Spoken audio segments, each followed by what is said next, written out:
Strike rate తో సత్తా చాటిన జనసేన పార్టీ ఇప్పుడు తెలంగాణలో కూడా సత్తా చాటేందుకు సిద్దమవుతోంది.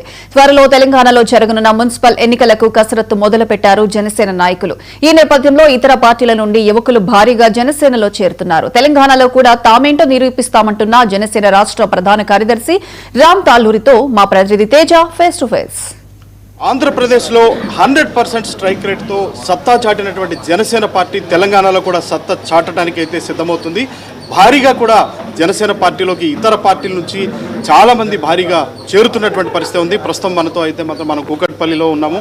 కూకట్పల్లి జనసేన పార్టీ కార్యాలయం దగ్గర ఉన్నాము. ఈ కార్యాలయంలో ఇక్కడ మనతో జనసేన పార్టీ రాష్ట్ర ప్రధాన కార్యదర్శి రామ్ తాళ్లూరి గారు మనతో ఉన్నారు. మాట్లాడదాం సార్. చూస్తుంటే 100% స్ట్రైక్ రేట్తో అక్కడ విజయ్ దుందుబి మోగించినటువంటి జనసేన పార్టీ తెలంగాణలో కూడా సత్తా చాటడానికి సిద్ధమవుతుంది. భారీగా జనాలు వచ్చి మీ దగ్గర చేరుతున్నారు. ఇతర పార్టీల నుంచి కూడా అట్రాక్ట్ అవుతున్నారు. ఎలా చూస్తారు? 2014 నుంచి పార్టీ పెట్టినప్పటి నుంచి మా నాయకులు మా కార్యకర్తలు ఎప్పుడెప్పుడు పోటీ చేయాలని యాక్చువల్గా ఆవేశంగా ఉర్రూతులవుతున్నారు. వాళ్ళందరికీ ఇప్పుడు ఇది వచ్చిన ఒక మంచి అవకాశం. సో ఈ అవకాశాన్ని వదులుకోకుండా ప్రతి ఒక్కళ్ళు మా పార్టీ నుంచి పోటీ చేయాలని చాలా ఉత్సాహంగా ఉన్నారు. సో డెఫినెట్గా మేము ఈ రాబోయే ఈ ఎన్నికల్లో ఇది జిహెచ్ఎంసీ కానీ మున్సిపాలిటీ కార్పొరేషన్ ఎన్నికల్లో చాలా బలంగా ముందుకెళ్ళబోతున్నాము. వీలైనంత వరకు మేము ఎక్కడెక్కడైతే మేము స్ట్రాంగ్గా ఉన్నామో అక్కడక్కడ మేమంతా లిస్ట్ చేసుకొని దాంట్లో పోటీ చేయడానికి సిద్ధమవుతున్నాము. లాస్ట్ 2-3 డేస్ నుంచి మాకు చాలా ఇంట్రెస్ట్గా వేరే పార్టీల నుంచి నాయకులు కానీ మా పార్టీలో ఇంతకుముందు వేరే దగ్గర ఉన్న నాయకులు కానీ అందరూ ఉత్సాహంగా మళ్ళీ మాతో వచ్చి కలిసి ముందుకెళ్ళడానికి అందరూ ఇది సిద్ధమవుతున్నారు. సో డెఫినెట్గా ఇది ఈరోజు మా పార్టీకి ఇది ఒక మంచి డేగా మేము చెప్పుకోవచ్చు, అదనపు బలంగా చెప్పుకోవచ్చు. ముందు రోజుల్లో కూడా జనసేన పార్టీ అనేది ఈ రాష్ట్రంలో చాలా బలంగా ఒక ఆల్టర్నేటివ్ పార్టీగా ఒక శక్తిగా ఎదగబోతుంది అనడానికి ఇది ఒక బెస్ట్ ఎగ్జాంపుల్. సో ఈ రోజు నుంచి రేపు రాబోయే 6 రోజులు 7 రోజుల్లో మేము ఒక వ్యూహం వేసుకొని ఎక్కడెక్కడ ఎలా పోటీ చేయాలి, ఎవరెవరు పోటీ చేస్తున్నారు షార్ట్ లిస్ట్ చేసుకొని ఆ లిస్ట్ కూడా రిలీజ్ చేయడం జరుగుతుంది. ఈరోజు సాయంత్రం లోపల ఏ డిస్టిక్ ఇన్ఛార్జి ఎవరు అనేది కూడా మా ఇన్ఛార్జి గారు రెడీ చేశారు. అది కూడా మేము ఈరోజు సాయంత్రం లోపల ఆ లిస్ట్ రిలీజ్ చేయబోతున్నాము. రిలీజ్ చేసిన తర్వాత నుంచి ఆ డిస్టిక్ ఇన్ఛార్జీలు ఆ డిస్టిక్స్కి వెళ్ళి కూర్చొని అక్కడ ఉన్న నాయకులతో మాట్లాడి మాకు 2-3 రోజుల్లో ఎంతమంది ఎక్కడెక్కడ పోటీ చేయబోతున్నారు అనే లిస్ట్ మాకు సబ్మిట్ చేయడం జరుగుతుంది.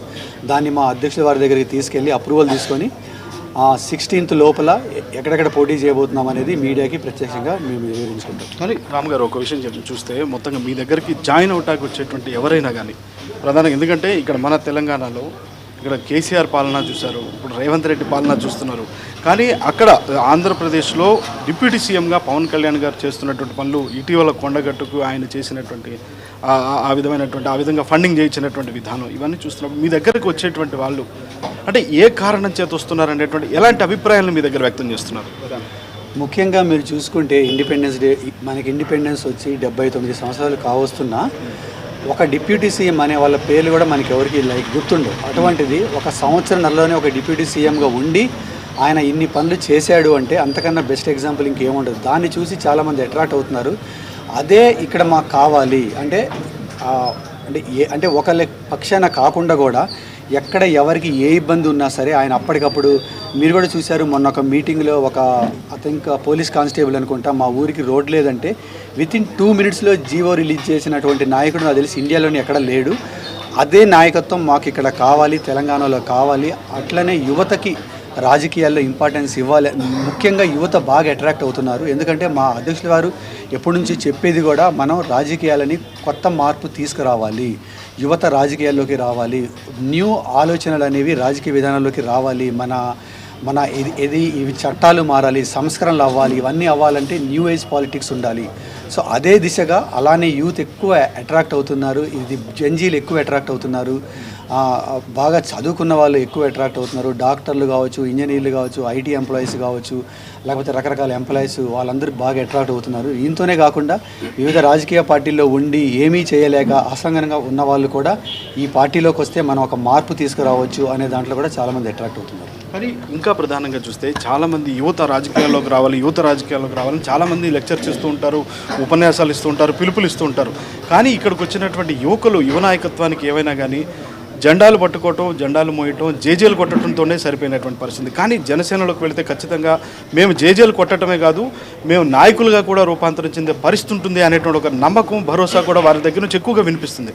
ఇలాంటి పరిస్థితిని ఎలా చూస్తారు? మిగతా పార్టీల్లోకి జనసేన పార్టీకి ఉన్న ముఖ్య ఇదేంటంటే డిఫరెన్స్ ఏంటంటే మెంబర్ టు లీడర్ అనే ప్రోగ్రాం ఒకటి మేము ఇది డిజైన్ చేశాము. ఆ ప్రోగ్రాం అధ్యక్షుల వారు గత 10 సంవత్సరాల నుంచి ఆయన కంటున్న డ్రీమ్ అది. దాంట్లో ఏంటంటే ఈరోజు ఒక కార్యకర్త ఒక నాయకుడిగా ఎదగటానికి కావాల్సిన ప్లాట్ఫామ్ ఇవ్వడంతో పాటు వాళ్ళని ఎలా ట్రైన్ చేయాలి, వాళ్ళకి యాక్చువల్గా రాజకీయ అంటే ఎక్స్పీరియన్స్ ఎలా రావాలి, ఆ స్పేస్ ఎలా ఇవ్వాలి అని అన్ని దృష్టిలో పెట్టుకొని మేము ఒక ట్రైనింగ్ ప్రోగ్రాం కూడా డిజైన్ చేయడం జరిగింది. ఆ ట్రైనింగ్ ప్రోగ్రాంలోనే వాళ్ళకి మెంబర్ నుంచి లీడర్గా ఎలా ఎదగాలి అనే దానికి వాళ్ళు ప్రతి క్షణం తోడుండి వాళ్ళని మౌల్డ్ చేసుకొని వాళ్ళకి పొలిటికల్ మెచ్యూరిటీ తీసుకొచ్చి వాళ్ళని ఒక నాయకుడిగా నించోబెట్టాలని మా అధ్యక్షుల ఉద్దేశం. అదేవిధంగా ఈరోజు మీరు చూడండి, రేపు తెలంగాణలో మీరు ఊహించని విధంగా యువకులు నాయకులు అవుతారు. ఇది ప్రత్యక్షంగా జరగబోతుంది. ఇది గత 10 సంవత్సరాలు బట్టి తెలంగాణ పార్టీని నమ్ముకొని ఉన్న నాయకులు ఎంతోమంది ఉన్నారు. వారు మాకు ఇక్కడ ఏ ఉన్నా లేకపోయినా, పదవి ఉన్నా లేకపోయినా ఎన్నో అవమానాలు పడి అలానే ఉండి మా నాయకుడు నమ్ముకున్న వాళ్ళు వాళ్ళందరికీ ఈరోజు ఒక సుదీర్ఘ మంచి అవకాశం. డెఫినెట్గా దీని తర్వాత తెలంగాణలో రాజకీయాలు మారబోతున్నాయి.